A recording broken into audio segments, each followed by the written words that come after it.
Queridos, eu quero trazer uma palavra ao nosso coração nessa noite chamada Não se entregue ao desânimo. Esse capítulo 20 nos traz uma narrativa poderosa da ressurreição de Jesus. Jesus tinha passado por todo o processo de via cruz, de sofrimento, tinha morrido sobre a cruz pendurado, aos poucos, na sexta-feira, e o texto diz que era o primeiro dia da semana, domingo pela manhã. Era de costume ir ao túmulo, fazer a averiguação, fazer o acompanhamento dentro desse processo. Então, as mulheres, Maria vai lá e se depara com uma cena inesperada. Ela vê a pedra que tinha sido removida e ela vê o túmulo vazio. E ela entra em desespero, porque na cabeça de Maria, alguém tinha levado o corpo de Jesus. Então nesse capítulo a gente vê a narrativa da ressurreição de Jesus como um farol em meio à escuridão. Aqui nós encontramos um evento que mudou a história. E nesse evento nós encontramos também realidades espirituais profundas, que são capazes de restaurar a alma de uma pessoa e atrelar a ela uma esperança que não se perde. Nós encontramos aqui verdades espirituais para restaurar, acima de tudo, a nossa esperança em dias que são difíceis. Porque, irmãos,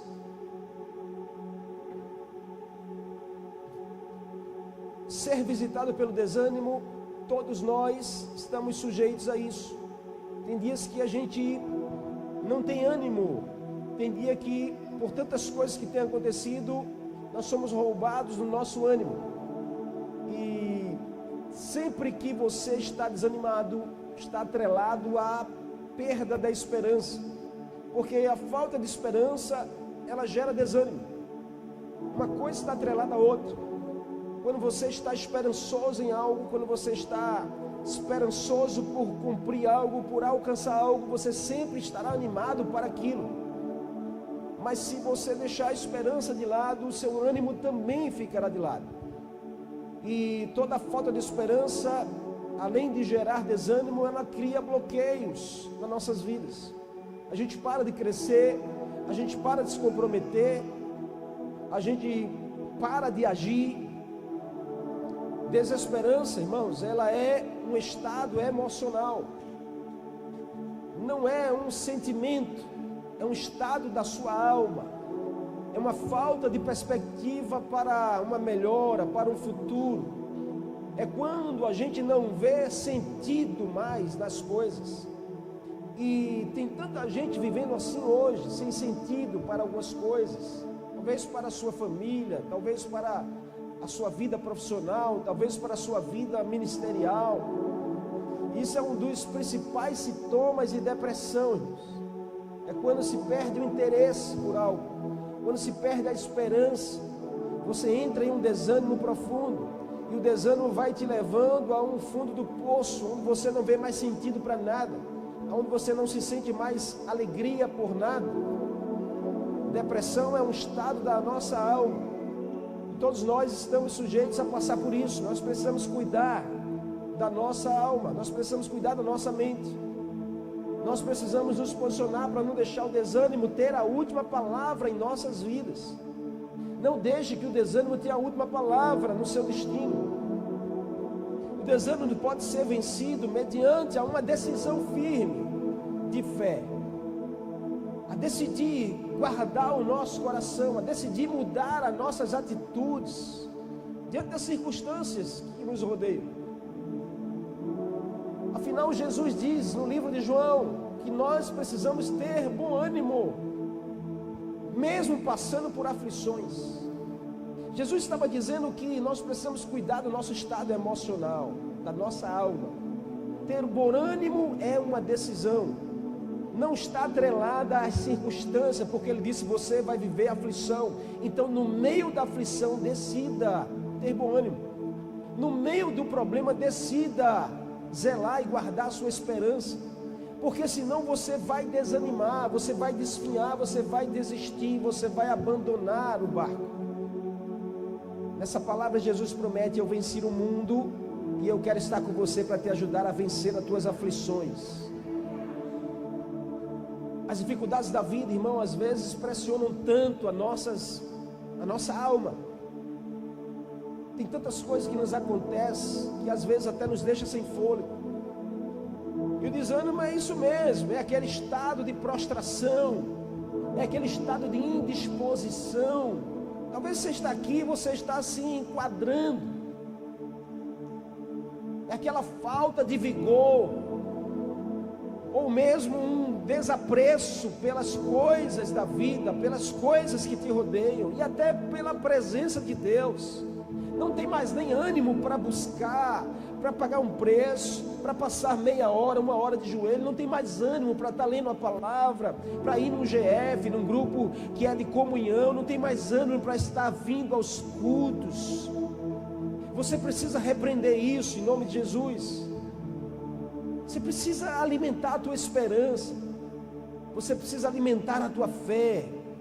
O desânimo é uma condição de abatimento. É um tédio, é uma vida tediosa, é uma amargura profunda, é uma preguiça na alma, pela qual normalmente pessoas passam por alguns momentos da vida. Talvez você conheça alguém que está vivendo exatamente assim. Mas o Senhor aqui nesse capítulo 20 nos ensina a vencer o desânimo. Nós precisamos aprender as lições espirituais que tem aqui, porque aqui não fala só sobre um evento de alguém vai no túmulo ver um túmulo vazio. Não, aqui fala sobre realidades espirituais que geram desânimo. Realidades espirituais que nos fazem estar prostrados diante de uma circunstância. E o que fazer, pastor, para vencermos, não nos entregarmos ao desânimo diante das situações que vêm sobre nós? Primeira coisa, irmãos, eu quero te orientar, e anote isso, guarde isso no seu coração. Cuide das ofensas. Cuide do seu coração ofendido. Cuide da sua alma abatida. Quer um conselho? Modifique o seu modo de pensar em relação às coisas que teus olhos te fazem enxergar.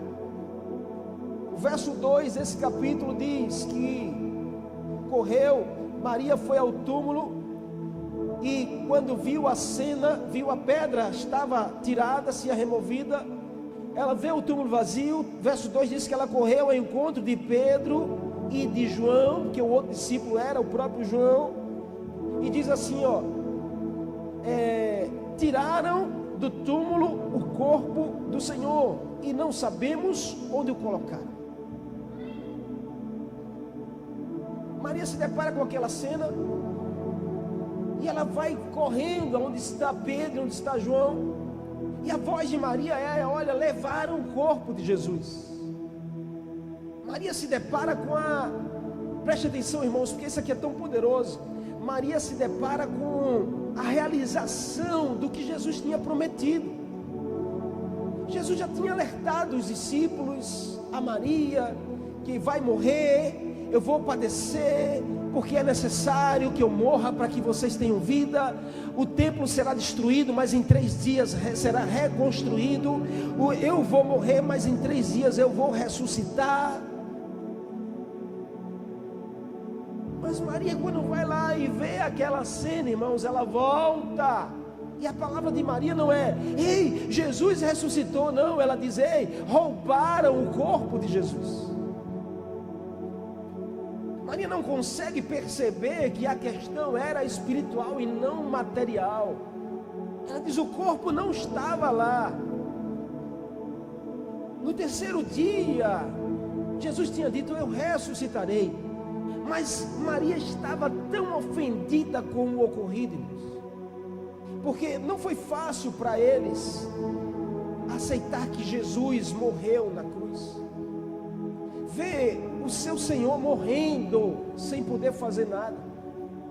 Maria estava tão ofendida com aqueles que colocaram Jesus na cruz, com os soldados que chicotearam, com o soldado que colocou a lança do lado de Jesus, aqueles que cuspiam, que zombavam, aqueles que blasfemavam sobre Jesus. Maria estava tão ofendida que a ofensa, irmãos, não deixava ela enxergar a realidade do que Jesus tinha dito. toda ofensa tem poder de cegar a realidade de Deus nas nossas vidas. Toda ofensa tem poder de cegar o nosso coração. Os olhos do seu coração são cegados por uma ofensa. Nós ficamos tão carnais que adormecemos para o espiritual. E a gente só faz olhar e enxergar as coisas na ótica material. Lembra que momentos 3 dias antes, quando Jesus estava no Getsemane orando junto com Pedro, os soldados chegaram para prender Jesus. A Bíblia diz que Pedro saca a espada e ele corta a orelha de Malco, um dos soldados. Esse episódio, Pedro puxa a espada e corta a orelha. Isso nos ensina que ofendidos sempre acham alguém para ferir em nome da sua ofensa. Mesmo que você seja ferido por alguém ofendido, que talvez você que está aqui possa dizer: mas pastor, eu tenho alguém ofendido que caminha dentro da minha família, isso me fere demais, vive me ferindo. Ou até você talvez aqui está ferindo demais pessoas, porque você está ofendido com algo que aconteceu, ou algo que está acontecendo. Mas mesmo que você seja ferido por alguém ofendido, faça como Jesus fez. Jesus olha para Pedro e diz assim: ei Pedro, guarda a tua espada. Acaso eu não beberei o cálice do meu pai? O que Jesus está nos ensinando? Que nós não devemos usar a espada, onde você e eu podemos usar uma palavra.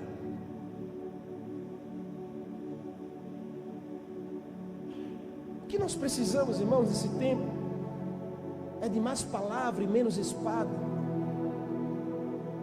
É mais palavra para abençoar as pessoas.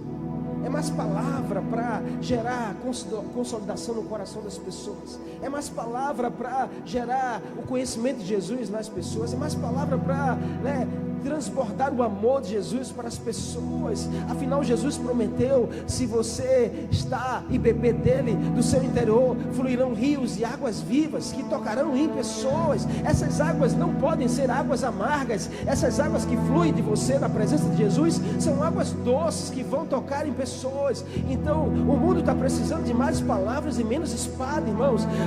A nossa nação está precisando de mais palavras e menos espada.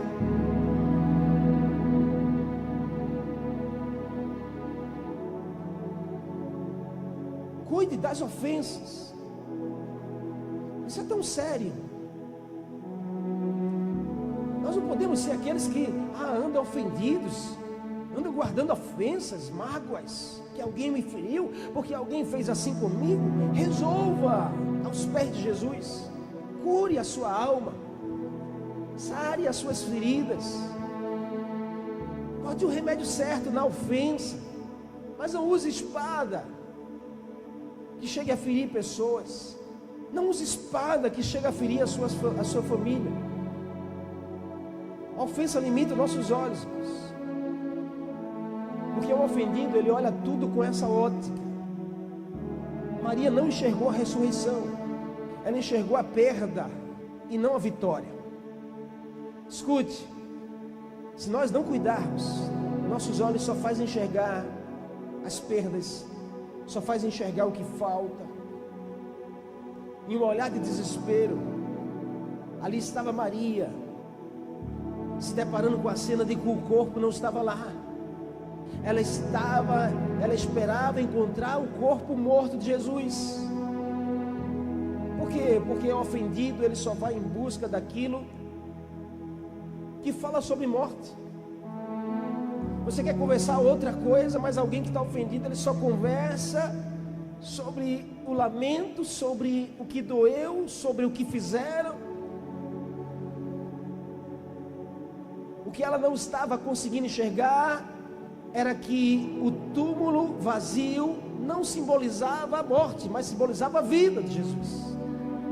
Não simbolizava a derrota, mas simbolizava a vitória de Jesus sobre a morte. Então, em tempos difíceis, quando nós perdemos as coisas, quando pessoas se vão das nossas vidas, quando a gente perde aquele emprego, quando a gente perde saúde, quando a gente perde relacionamentos, e a gente sente como se tudo tivesse ido embora, a gente sente o vazio, a gente parece que perdeu o propósito, perdeu o futuro, perdeu o destino. O Senhor quer nos ajudar a não deixar que a gente possa perder o ânimo, perder a esperança. Deus age para transformar o vazio em possibilidades. O Senhor continua agindo ainda a nossa direção, ao nosso favor. O Senhor continua sendo aquele que está vivo. Nós não podemos estar procurando pelo morto, nós precisamos encontrar aquele que está vivo.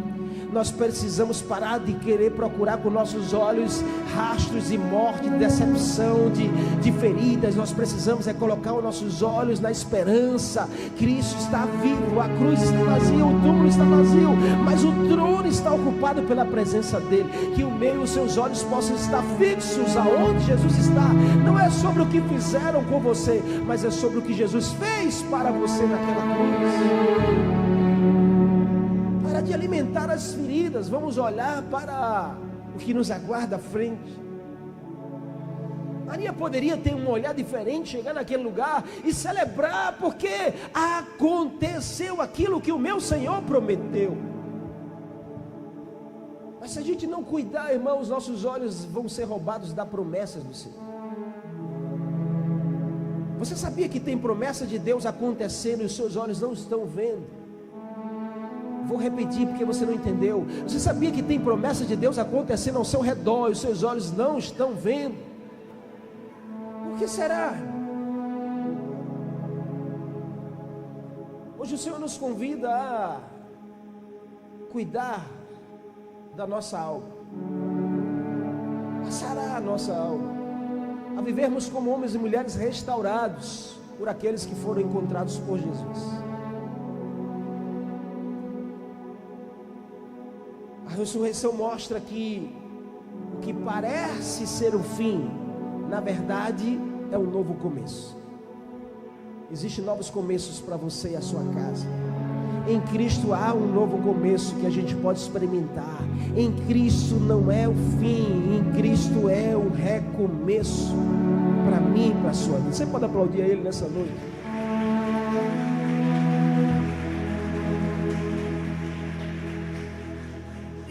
O foco de Maria estava no que se foi tirado, irmãos. Maria disse: tiraram o corpo de Jesus. Ela corre lá e ainda quer contaminar Pedro e João, dizendo: olha, tiraram o corpo de Jesus do túmulo, roubaram o corpo de Jesus do túmulo. Pedro e João disseram assim: eu não acredito, eu vou lá. Saíram correndo, irmãos. A Bíblia diz que eles corriam, disputando quem chega primeiro.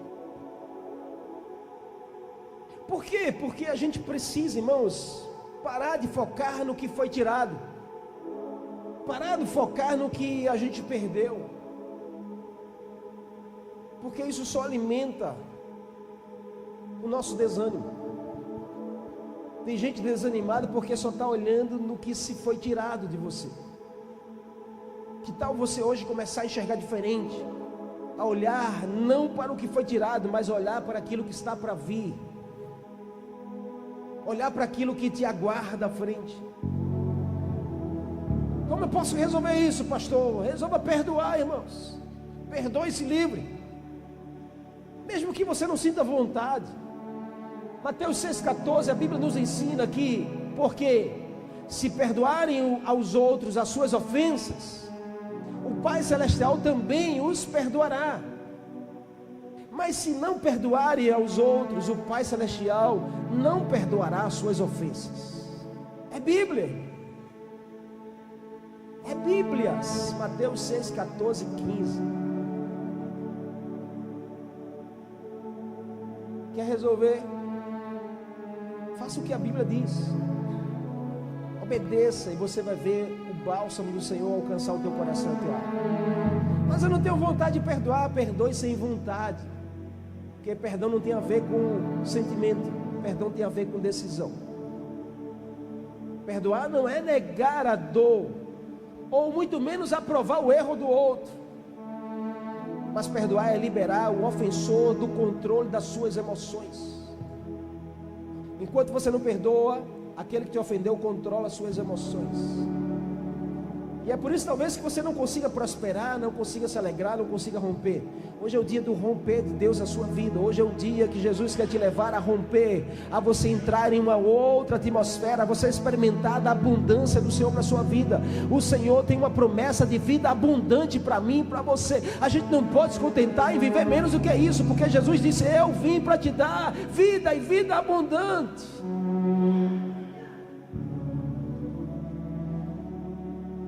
Você está comigo, amém?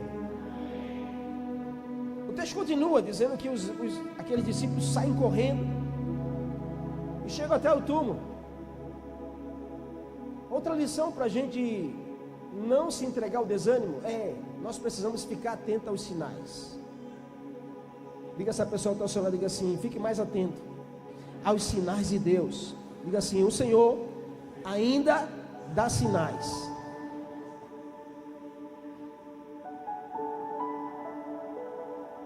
O texto diz que Pedro e João foram ao túmulo. Os dois corriam para ver quem chegava primeiro, mas aí João vai lá e é mais rápido do que Pedro. E o texto diz que João chega, abaixou-se, olhou para dentro e viu ali faixas de linho, mas não entrou. João chegou na porta do túmulo, ele olhou, ele veio com a voz de Maria, irmão, queimando no ouvido dele, dizendo assim: ó, roubaram o corpo morto de Jesus, roubaram o corpo morto de Jesus.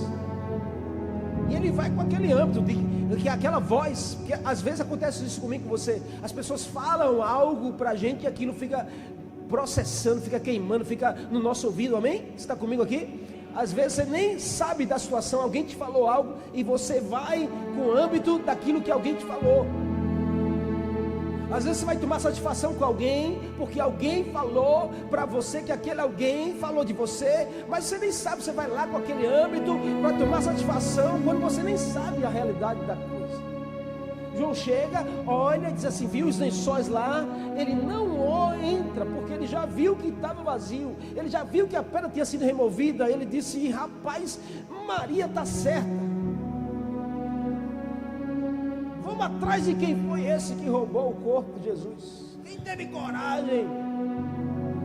E quando ele está saindo, chega Pedro depois dele. Só que Pedro foi mais ousado. Balança essa pessoa, diga assim: está na hora de você ser mais ousado. Diga assim: se você quiser ver o extraordinário de Deus, você precisa fazer algo em comum. Pedro ouviu a mesma coisa que João, de Maria. Mas o texto diz que Pedro, quando chega, ele não fica do lado de fora. Pedro entra. O texto está dizendo, olha, que então Pedro chegou e entrou.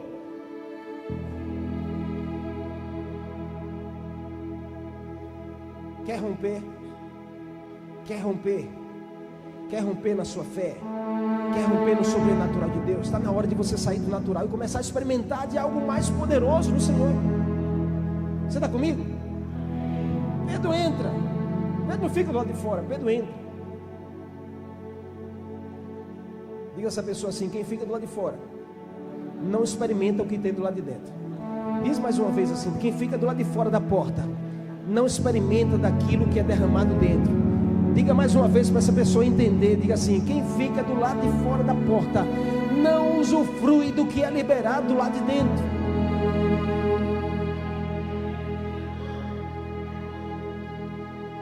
Pedro entrou. Quando Pedro entra, e olha o que diz o texto. Está comigo aí? Está acompanhando comigo? Verso 6. Então Simão Pedro chegou e entrou.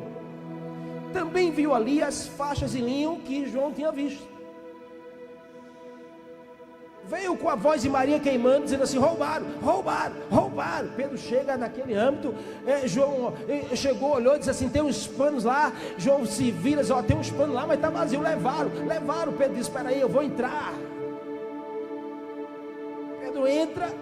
E o texto diz assim: que também viu ali as faixas de linho e notou algo. O pano que cobria a cabeça de Jesus estava dobrado e colocado à parte. Uau. Diz essa pessoa assim: o Senhor Diga a ela, diga assim: o Senhor nesses dias vai te revelar algo como um sinal poderoso de que Ele está com você nos processos da sua vida. Diga assim: se prepare, porque se você entrar no ambiente da presença de Deus, Ele vai te mostrar algo poderoso que vai te revelar o que Deus está preparando para você, a sua casa. Quem fica do lado de fora não vê. João não viu o que Pedro viu. Por quê? Porque Pedro entrou. Maria não viu o que João viu, nem o que Pedro viu. Por quê? Porque Maria, ela só viu a pedra tirada, e ela só viu que o corpo não estava lá. Eu não sei onde você, escute, Deus está falando com alguém aqui, irmão. Deus está falando com alguém aqui. Eu não sei onde você se conforma a estar nessa história. Se você é como Maria, que chega, só vê, faz a tua leitura e diz assim: rapaz, isso aí. Se você é como o João, que chega na porta, dá uma olhada e diz assim: eu acho que é verdade mesmo que disseram, está vazia. Ou se você é como Pedro, que entra para ver os sinais de Deus, para ver o que ninguém está vendo lá de fora, porque Deus está preparando algo poderoso na sua direção.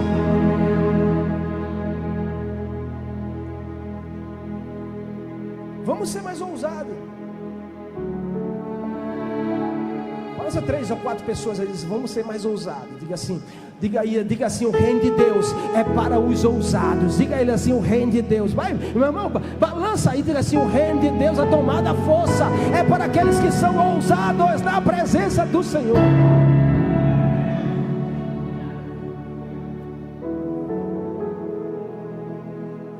Quer vencer o desânimo?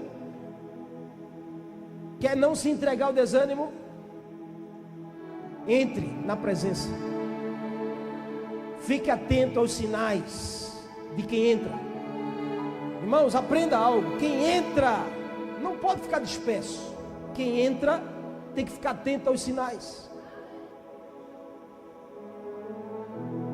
Pedro entrou, mas se Pedro não tivesse atento aos sinais, Pedro só ia enxergar o que Maria disse: roubaram.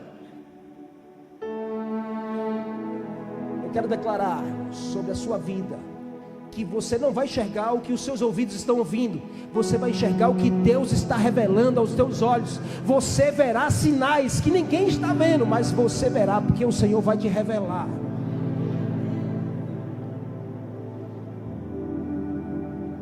Tem gente que é aquela coisa: o que fala, você enxerga. Empresta seus ouvidos a quem não deve. Ai, porque fulana, não confia em fulana. Quando tu sentar com fulana, não fala, porque fulana. Aí você já enxerga fulana assim, de acordo com o que falaram.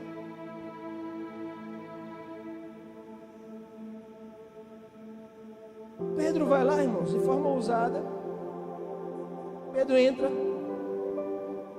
Pedro olha. E Pedro vê um sinal. O que Pedro vê? O que Pedro vê? O que Pedro vê, irmão?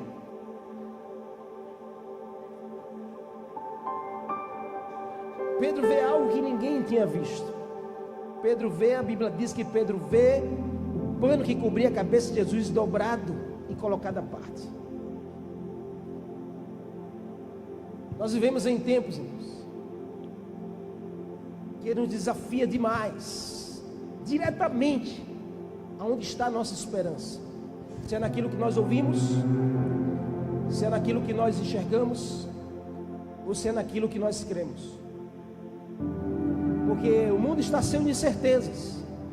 E entenda isso, que toda incerteza nos faz sentir como os discípulos após a crucificação, desorientados, com o coração vazio, como se Deus estivesse distante.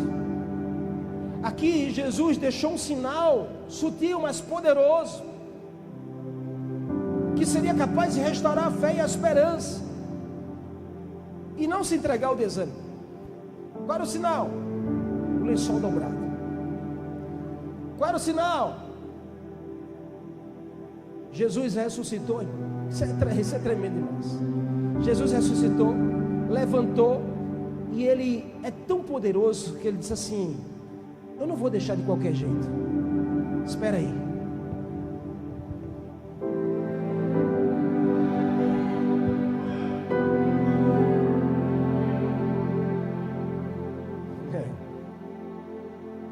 Sinais de Deus, irmãos.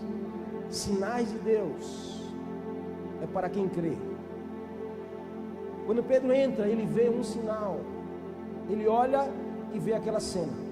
Quando ele vê o pano dobrado, o que significava isso? Primeiro, o Senhor está no controle. Diga a essa pessoa que está ao seu lado: o Senhor está no controle. Diga assim: você está vendo?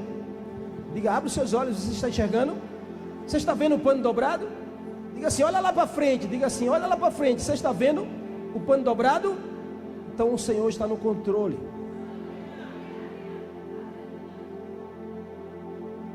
Primeira coisa que representava ali era que o Senhor estava no controle. Em um cenário possível de roubo e confusão, irmãos, que se fosse roubado, quem é o ladrão que ia se preocupar em dobrar, deixar arrumadinho? Quem é o ladrão que entra e se preocupa em deixar o ambiente arrumadinho? Em um cenário de possível roubo ou possível confusão, esse detalhe, irmãos, ninguém que entra para roubar perderia tempo dobrando o pano. Por quê? Porque a morte não organiza o que deixa para trás. Deus está no controle. Eu vim nessa noite para te dizer que Deus está no controle. Não sei do que é da sua vida, não sei qual é o que você precisava ouvir do Senhor aqui nessa noite, mas que essa palavra entre no seu coração como uma flecha e te faça entender: o Senhor está no controle.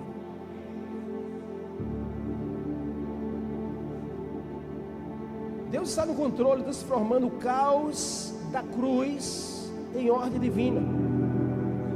Nós precisamos aprender a buscar os lenços dobrados que o Senhor deixa como sinal para nossas vidas. E nossos olhos às vezes não enxergam, porque a gente está magoado, a gente está preocupado demais, a gente está desorientado demais, a gente não consegue ver os panos dobrados que o Senhor vai deixando no nosso caminho.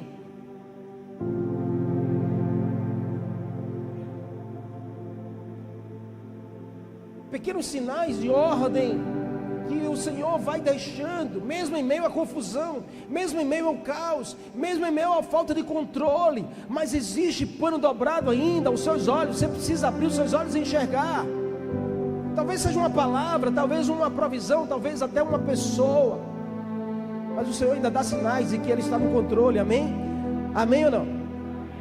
Quando Pedro olha aquela cena, Pedro queima no coração dele, dizendo assim: ei, não foi roubado, irmão. Pedro está dentro do túmulo. E eu estive lá 2 vezes. O Senhor me levou a esse lugar. Eu pude entrar no túmulo de Jesus. Pedro entra, ver aquela cena, e o seu coração queima, dizendo assim: ele não foi roubado, não levaram, ele ressuscitou, ele está no controle. Ninguém ia sair daqui e deixar a coisa em ordem assim, a não ser que ele esteja vivo. Ou seja, o caos ainda tem controle, ou seja, a desordem ainda tem controle. Segundo, o que isso representa? É um convite à fé. Não foi um milagre escandaloso, mas um sinal sutil que exigia muita atenção e muita fé. São detalhes, escute, são detalhes. O Senhor fala por detalhes. Jesus trabalha em detalhes. Amém? Você está comigo? É aquela ideia de você ver Deus em tudo. E aquela outra ideia de que tudo fala. Amém? Tudo fala, irmãos. Tudo, o Senhor fala por meio de todas as coisas. A gente precisa estar sensível para ouvir o Senhor falar. Então é um convite à fé. Olha que coisa poderosa. Porque Pedro viu. E a Bíblia diz assim, ó, que quando Pedro vê, Então Pedro chegou, entrou e viu ali um pano que cobria a cabeça de Jesus dobrado e colocado à parte. O discípulo que havia chegado primeiro ao túmulo, aí também entrou e viu, e aí creu. Balança essa pessoa que está ao seu lado e diga assim: o Senhor vai te usar. Vai, diga assim, então bota a mão no ombro dela assim, porque vocês não obedecem o que eu digo não, né, irmão? Vocês são desobedientes, amém? Bota a mão no ombro dessa pessoa e diga assim: eu declaro que o Senhor vai te usar com muita unção para você fazer, mas alguém crê que Jesus está vivo, que Jesus é a esperança da glória, que Jesus é a saída para esse mundo.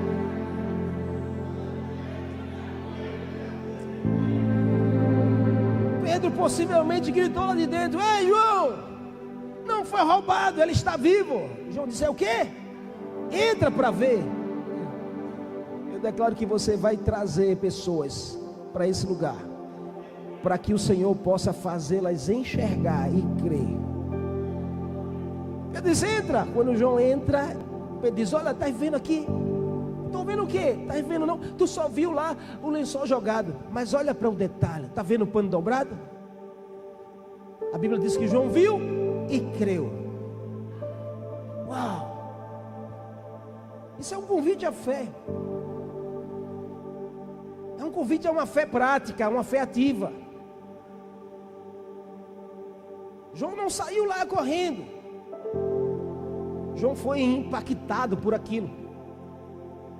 João disse: é verdade, agora eu creio. E aí, por último, o lençol dobrado significa algo poderoso. Diga assim comigo: ainda não acabou. O lençol dobrado era Deus está no controle, era dizendo assim: use a sua fé e creia que ainda não acabou. Diga assim: Deus está no controle, eu vou usar minha fé e vou crer que ainda não chegou ao fim. Como assim, pastor? O lenço dobrado, irmãos, tem a ver com a tradição judaica, que envolve o Senhor e o seu servo. Todo menino judeu entende essa tradição, que é uma tradição de família, uma tradição religiosa. Conhece bem e usufrui disso. Naquela época, quando um servo, ele colocava a mesa e servia ao seu senhor, ele fazia com muita excelência. E um dos utensílios que não podia faltar na mesa era a toalha, era o pano, para que o seu senhor pudesse comer bem a refeição e depois usar o pano para se limpar. É o que nós encontramos hoje como guardanapo da mesa, ou como a toalha que está lá na mesa, que às vezes a gente pega e coloca aqui. Quem nunca, né? Pegou e colocou. É erradíssimo, falta de etiqueta. Ou coloca aqui.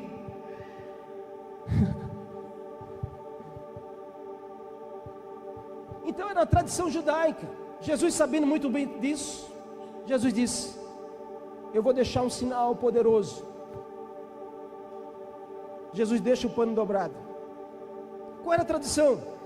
Era que o servo, quando botava a mesa, ele deixava a toalha lá para o seu senhor.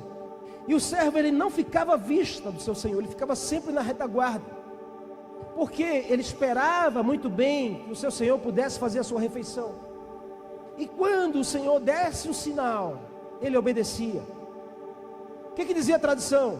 Que quando os homens se limpassem, terminassem de comer, se limpassem a boca, as mãos, e ele pegasse a toalha e jogasse de qualquer jeito, ele estava dizendo que terminou a sua refeição, ele ia embora e não ia mais voltar. Então o servo entrava em cena e dizia: está na hora de eu recolher as coisas.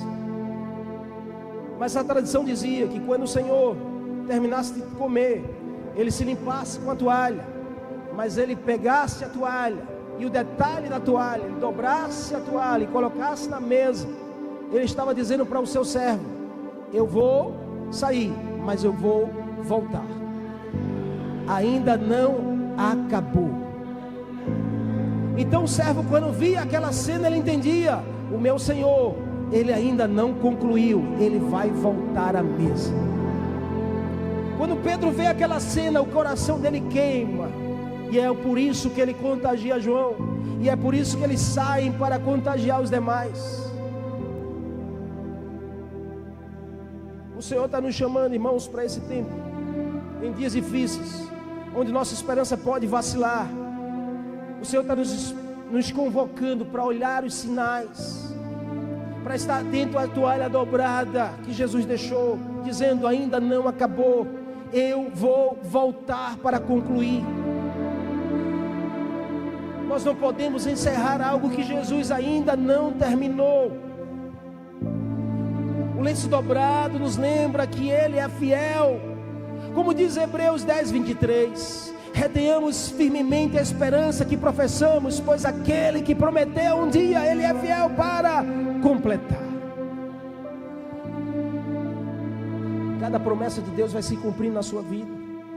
Ele prometeu paz, então você vai ter paz. Ele prometeu salvação, você e a sua casa serão salvos. Ele prometeu cumprir com a promessa de provisão, então você receberá a provisão do Senhor.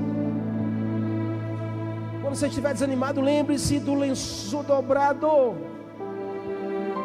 Todas as vezes que o desânimo vem, nós precisamos olhar e enxergar essa cena. Existe um lenço que está dobrado, é um sinal de que Ele vai voltar e vai resolver todas as coisas.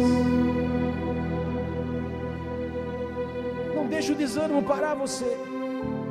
Não deixe o desânimo te roubar da eternidade. Lembre-se disso. Coloque os seus olhos na missão. Qual missão, pastor? E a gente termina aqui. Que Jesus vai lá onde os discípulos estão, entra no meio da sala e diz: Pai, sejam convosco. E Ele mostra as mãos e mostra o lado. E Ele diz assim: então soprou sobre eles e disse: recebam o Espírito Santo. E vão e façam. Então o Senhor nos convida hoje a parar de olhar para tantas picuinhas, tantas coisas pequenas, que estão nos parando de fazer a missão do Senhor. Quantos de nós não estamos parados na missão do Senhor? Porque você está esperando uma oportunidade aqui? Você está esperando um convite do pastor para vir pregar? O mundo aí fora está se perdendo, tem tanta gente perdida aí, que precisa ouvir uma palavra. E você está esperando um microfone? Pregar o Evangelho. A questão é que a gente está faltando ânimo para fazer aquilo que Jesus nos convidou, porque talvez a gente está com os olhos no lugar errado. Está enxergando aqui? Bate nessa pessoa aí que está ao seu lado e diz: você está vendo ali na frente? Você está vendo ali? Pergunta a ela: você está vendo o quê? Está bagunçado ou está dobrado? Diga assim: está bagunçado ou está dobrado? Se você está vendo o pano dobrado, é sinal de que você não pode parar, de que você não pode desistir. O Senhor te chama para fazer algo mais. O Senhor te chama para fazer algo mais. O Senhor te chama para fazer algo mais. O Senhor te chama para fazer algo mais. O Senhor te chama para fazer algo mais, para falar mais, para amar mais, para servir mais, para contagiar mais alguém, para usar aquilo que Ele te deu como um favor de propagação do reino, para você investir e não estar preocupado com o corpo morto, fazer feito Arimateia. Ele investiu quando o corpo estava morto, mas Ele usufruiu do corpo vivo chamado Jesus. Você não tem que estar preocupado com aquilo que foi tirado, você tem que estar preocupado com aquilo que virá do Senhor para a sua vida. Você está comigo aqui? Em nome de Jesus. Esse é o tempo, essa é a hora. Nós não podemos mais perder tempo. Nós não podemos ser como esses discípulos, trancados com medo, as portas fechadas. Jesus vai lá e entra e diz assim: ei, não é para aqui que eu chamei vocês, não é para estar dentro das quatro paredes, é para lá fora, é fora das quatro paredes que vocês precisam tocar em pessoas, ajudar os necessitados, ajudar aqueles que estão perdidos a serem achados, ajudar os que estão aprisionados a serem libertos, ajudar os cegos a terem vistas, ajudar os necessitados a receber a restauração da sua alma. Essa é a minha, a sua missão, amém? Essa é a minha, a sua missão. Diga assim: ainda não acabou. Se não acabou, nós precisamos trabalhar. Se não terminou, nós precisamos fazer algo ainda.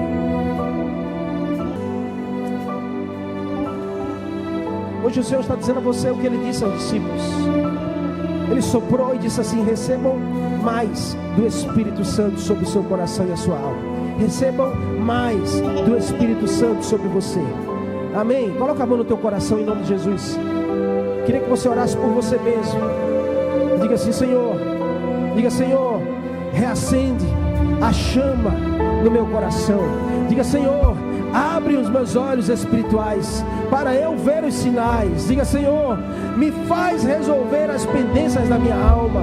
Diga: Senhor, cura as minhas feridas. Eu não quero andar ofendido ou ofendida, eu quero andar sarado, eu quero andar curada, eu quero andar liberto, eu quero andar liberta, eu quero andar na missão que o Senhor me confiou, eu quero andar na missão que o Senhor me confiou.